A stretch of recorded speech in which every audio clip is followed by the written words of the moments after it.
نحمدہ ونصلی علی رسولہ الکریم ونحن علی ذالک من الشاہدین والشاکرین والحمد للہ رب العالمین اما بعد فاعوذ باللہ من الشیطان الرجیم بسم اللہ الرحمن الرحیم السلام علیکم ورحمۃ اللہ وبرکاتہ۔ ناظرین، پروگرام ہے حیا علی الصلاۃ اور آج ہم بات کر رہے ہیں نماز میں پڑھی جانے والی ایک خوبصورت سورہ جو ہر نماز اور ہر رکعت میں ادا کی جاتی ہے، سورہ فاتحہ کی آیت مبارکہ، جہاں اللہ سبحانہ تعالیٰ نے ہمیں واضح طور پر بیان فرما دیا کہ جب تم اللہ سے صراط مستقیم کی دعا کرو تو ساتھ یہ بھی کہو کہ اللہ ہمیں اپنے انعام یافتہ لوگوں کے راستے پر چلائیے اور ان لوگوں کے راستے سے ہمیں دور رکھیے، یا آپ کی پناہ ہم چاہتے ہیں ان کے راستے سے جن پر آپ کا غضب یعنی آپ کی ناراضگی ہوئی، آپ کا عذاب آیا۔ غیر المغضوب علیہم، ان کے راستے پر ہم نہیں چلنا چاہتے جن پر اللہ کا غضب ہوا۔ یہ سورہ فاتحہ کی آیت مبارکہ کا حصہ جو میں نے آپ کے سامنے بیان کیا، ذرا غور کیجئے کہ ایک دن میں کتنی دفعہ ہم یہ بات دہراتے ہیں، ہم اللہ سے دعا کرتے ہیں، ہم اللہ سے اس کی پناہ میں آنا چاہتے ہیں کہ یا اللہ جس جس دور میں جس بھی قوم پر یا جس بھی فرد پر آپ کا عذاب نازل ہوا ہے، جس نے آپ کی ناراضگی مول لی، جس نے آپ کی نافرمانی کی، آپ کے عذاب کو دعوت دی، ہمیں ان لوگوں کے راستے سے دور رکھیے۔ یہ جو ہم دعا کرتے ہیں کہ اللہ انعام یافتہ لوگوں کے راستے پر چلائیے، اور مبغوض جو ہیں، جو نافرمان ہیں، جو گمراہ ہیں، جو اللہ کے ناپسندیدہ ہیں یا سزا یافتہ ہیں، ان کے راستے سے ہمیں بچائیے۔ ذرا سا غور کیجئے کہ دراصل ہم اپنے اعتراف میں ہی لوگوں کو اپنے لیے اگزامپل یا عبرت بنا رہے ہیں۔ ہم ہی میں سے بہت سے ایسے لوگ ہیں، بہت سے اللہ کے ایسے بندے ہیں جو صبح شام اللہ کی رضا کے لیے کوشش کرتے رہتے ہیں۔ جب آپ صلی اللہ علیہ وسلم نے اپنے پیارے اصحاب کو، اصحابہ کرام رضوان اللہ علیہم اجمعین کو ایمان کی دعوت دی اور انہیں ایک پیشکش فرمائی، جس کو ہم آج کل کہتے ہیں نا، ایک ڈیل کی ان سے۔ ڈیل کیا تھی؟ کہ تم اپنے نفسوں کو بیچ دو، اپنی جان کو فروخت کر دو اللہ کی رضا کے لیے، اپنی جان کو اللہ اور اس کے نبی کے سپرد کر دو۔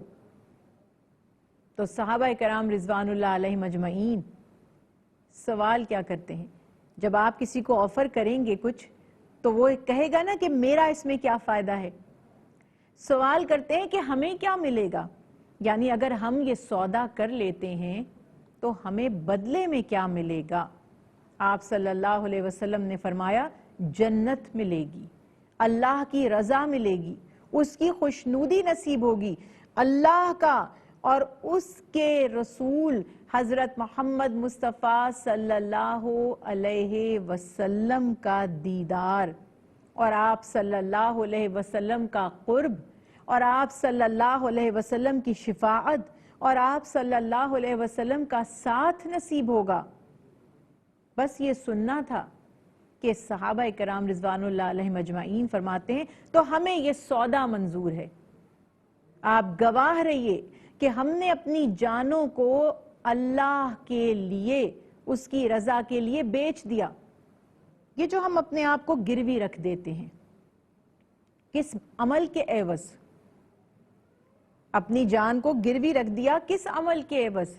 کہ جو ہمارا رب ہم سے چاہتا ہے، جو اللہ کے حبیب حضرت محمد مصطفیٰ صلی اللہ علیہ وسلم کی تعلیمات ہیں، ہم ان پر چلیں گے، اپنی جان کو ترجیح نہیں دیں گے اللہ اور اس کے رسول کے حکم کے آگے، اپنی جان کو ترجیح نہیں دیں گے نبی کی جان پر، ان کے لیے اپنی جان قربان کریں گے، دین پر اپنی جان کو ترجیح نہیں دیں گے۔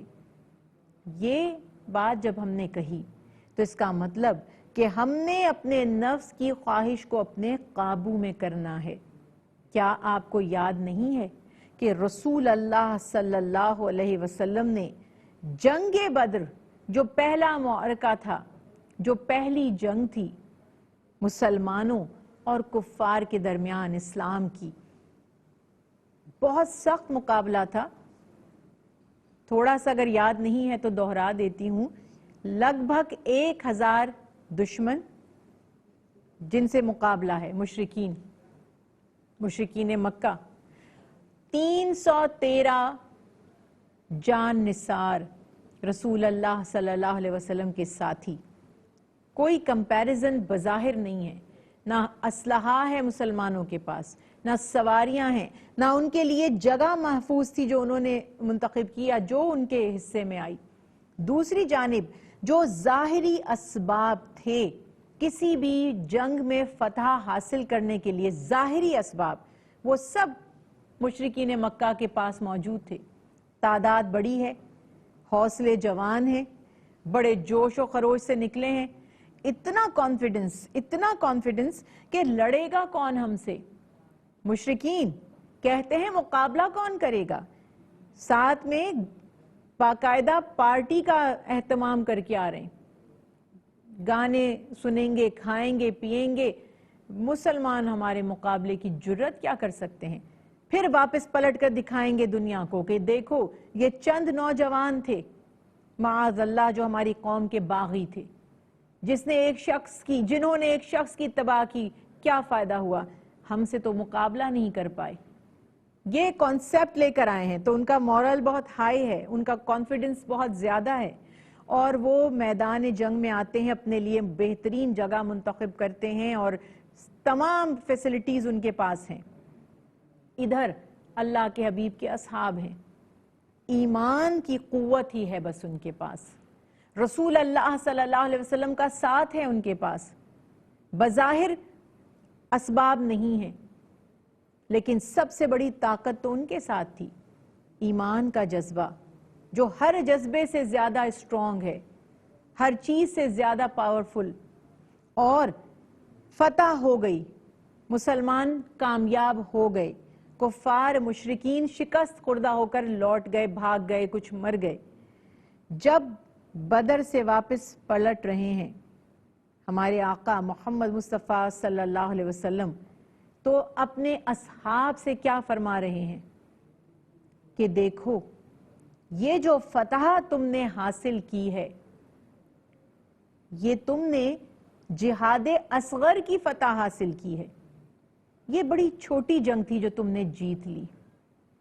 صحابہ کرام رضوان اللہ علیہ مجمعین حیران ہیں کہ یہ چھوٹی جنگ تھی، ہم 313 1000 کا طاقتور مسلح دشمن، ہم فتح یاب ہو جاتے ہیں، اور اللہ کے بھی فرما رہے ہیں یہ تو کچھ بھی نہیں، یہ معمولی جنگ ہے، ابھی تمہیں اس سے بڑی جنگ میں جانا ہے۔ صحابہ کرام رضوان اللہ علیہ مجمعین کا تجسس ہے، حیران ہیں کہ اس سے بڑی جنگ کیا ہوگی۔ تو آپ صلی اللہ علیہ وسلم نے فرمایا سنو، نفس کے خلاف جنگ سب سے بڑی جنگ ہے، سب سے بڑا جہاد اپنے آپ سے لڑنا ہے، اپنے اندر کے دشمن سے لڑنا ہے، اپنے نفس سے لڑنا ہے۔ سامنے دشمن ہو لڑنا مشکل نہیں ہے، لیکن آپ کے اندر کے دشمن کا آپ کیا کریں گے جو نظر بھی نہیں آ رہا، اور ہر گھڑی ہر لمحہ آپ کو اس سے لڑنا پڑ رہا ہے۔ ایک لمحے کے لیے بھی اگر آپ نے غفلت برتی تو وہ دشمن آپ پر حاوی ہو جاتا ہے، اور جب دشمن حاوی ہو جاتا ہے، نفس اپنے تابع کر لیتا ہے، ہم سے غلط کام کرواتا ہے، ہم سے اللہ کی اور رسول صلی اللہ علیہ وسلم کی حکم عدولی کرواتا ہے، ہمیں ان کا باغی بنا کر کھڑا کر دیتا ہے. تو جو اللہ اور اس کے نبی کا باغی بن جائے، نہ دنیا میں اس کے لیے کوئی پناہ کی جگہ ہوتی ہے اور نہ آخرت میں اللہ کے عذاب سے بچ سکتا ہے. اسی لیے فرمایا کہ سب سے بڑی لڑائی وہ ہے جو تم اپنے نفس سے کرتے ہو، اور جنہوں نے اپنے نفس سے لڑائی نہیں کی، جنہوں نے اپنے نفس کو، اس کے شر کو نہیں پہچانا، وہ رسوا ہوئے دنیا میں بھی.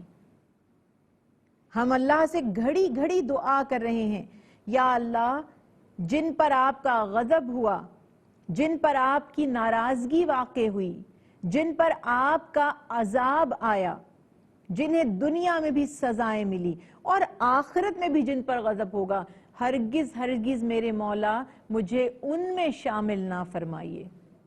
یہ دعا ہم کر رہے ہیں. کن پر اللہ سبحانہ وتعالیٰ کا غضب ہوا؟ ہزاروں کروڑوں ہوں گے، مگر قرآن پاک سے چند مثالیں دیکھیے. انڈیویجول بھی اور قوموں پر بھی، گروپس میں بھی اللہ کے نافرمانوں پر عذاب آ رہے ہیں. کیا انجام ہوا اس کا جو اپنے آپ کو خدا کہتا تھا؟ نمرود، کنعان کا بادشاہ، اتنا بڑا بادشاہ، کہتا تھا کہ میں خدا ہوں، میری طاقت اتنی زیادہ ہے، میرا اختیار اتنا زیادہ ہے، میری سلطنت اتنی وسیع ہے. ابراہیم علیہ السلام سے بحث کرتا ہے کہ میں ہوں خدا، مجھے سجدہ کرو، اور ایک حقیر مچھر سے رسوا ہو کر مارا گیا. اس کی خدائی، اس کی فوج، اس کی سلطنت، اس کے پیروکار، اس کے پجاری، کوئی بھی اس کو اس ذلت سے اور اس ذلت کی موت سے بچا نہیں پائے. فرعون کا کیا ہوا؟ وہ بھی اپنے آپ کو رب العالی کہا کرتا تھا، کہتا تھا کہ میرے جتنی فوج تو کسی کی ہے نہیں، اور تھی بھی بہت، لاکھوں کی تعداد میں فوج تھی فرعون کے پاس، حد نظر تک اس کی سلطنت کی وسعت تھی. مگر جس لمحے موسیٰ علیہ السلام کی مخالفت کی، حق کے راستے کو جھٹلایا، انکار کیا، اللہ سے بغاوت کی، اللہ کے نبی سے بغاوت کی، تو اختتام کیسے ہوا؟ جس سمندر پر حکومت کرتا تھا وہی سمندر اس کی موت کا سبب بنا. جس فوج پر اس کو اتنا زوم تھا وہ اس کے ساتھ غرق ہو گئی، کوئی اس میں سوئم کر کے، کوئی تیراکی کر کے اسے بچا نہیں پایا. اللہ نے اس کی لاش کو عبرت بنا دیا ہمارے لیے. ہم دیکھیں کہ طاقت، دولت، آپ کی سلطنت، آپ کی وسیع جاگیریں اور آپ کی لاکھوں کی فوج اور آپ کا لشکر اللہ کے خلاف آپ کی مدد نہیں کر سکتا. کوئی آپ کی مدد نہیں کر سکتا اگر اللہ نہ چاہے تو. رسوا ہوا. حامان کے ساتھ کیا ہوا؟ شداد کے ساتھ کیا ہوا؟ قوم عاد، قوم سمود کے ساتھ کیا ہوا؟ صالح علیہ السلام کی قوم کے ساتھ کیا ہوا؟ کسی کو طوفان میں غرق کر دیا گیا، کسی کو پہاڑوں سے گرا دیا گیا، تیز ہواؤں اور آندھیوں نے ان کا نام و نشان مٹا دیا، کسی کو پتھروں کی بارش برسا کر ذلت سے ہلاک کیا گیا. کچھ انڈیویجول بھی اللہ کے عذاب کا شکار ہوئے، جیسے کہا جاتا ہے کہ جو موسیٰ علیہ السلام کے لیے بدعا کرنے کے لیے کھڑا ہو گیا تھا بلعم باعورا اور دیگر افراد. تو اللہ کے عذاب سے کوئی بچ نہیں سکتا جب تک کہ اللہ ہی اس کو بچانا نہ چاہے. اور اللہ کے جن کو اللہ مدد دے دے، اللہ سبحانہ وتعالیٰ کے محبوب بندوں کا کوئی کچھ بگاڑ نہیں سکتا. تلواریں لے کر کھڑے تھے لوگ اللہ کے حبیب حضرت محمد مصطفیٰ صلی اللہ علیہ وسلم کے دروازے پر، آپ انہی کے درمیان سے گزر گئے اور ان لوگوں کو خبر نہیں ہوئی.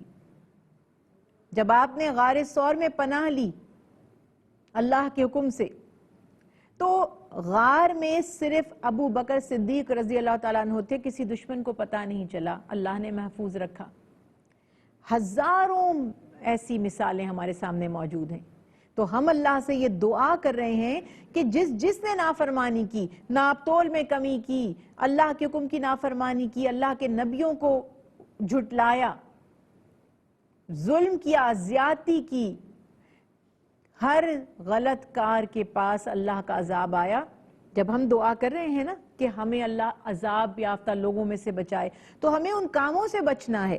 قرآن پاک میں جن قوموں کا یا جن افراد کے عذاب کا ذکر کیا گیا ہے وہ ہمارا دل بہلانے کے لیے نہیں کیا گیا کہ ہمیں کہانی سنائی جا رہی ہے. معاذ اللہ، ہمیں بتایا جا رہا ہے کہ دیکھو تم کیا ہو اور تمہاری طاقت کیا ہے. تم سے پہلے بڑے طاقتور لوگ تھے، قبیلے، قومیں، اولادیں، سب کچھ تم سے کئی گنا زیادہ تھا، لیکن جب اللہ کی نافرمانی کی اور اللہ کا عذاب آیا تو کوئی چیز ان کے کام نہ آئی. اللہ ہمیں ہر سزا سے، ہر وبا سے، ہر وبال سے بچائے رکھے، لیکن ہمیں خود بھی ان کاموں سے بچنا ہے. ہمیں خود بھی غور کرنا ہے کہ پچھلی قومیں کیسے تباہ ہوئیں، ان پر زوال کیوں آیا. مین پوائنٹ یاد رکھیے، اللہ اور اس کے نبی کی مخالفت اور اللہ کے احکام کے خلاف جائیں تو عذاب سے کون بچانے والا ہے. اللہ ہم سب کو اپنی نافرمانی سے، اپنے نبی کی نافرمانی سے بچائے رکھے اور ہمیں اپنی حفظ و امان میں رکھے. آمین. وما علینا الا البلاغ المبین.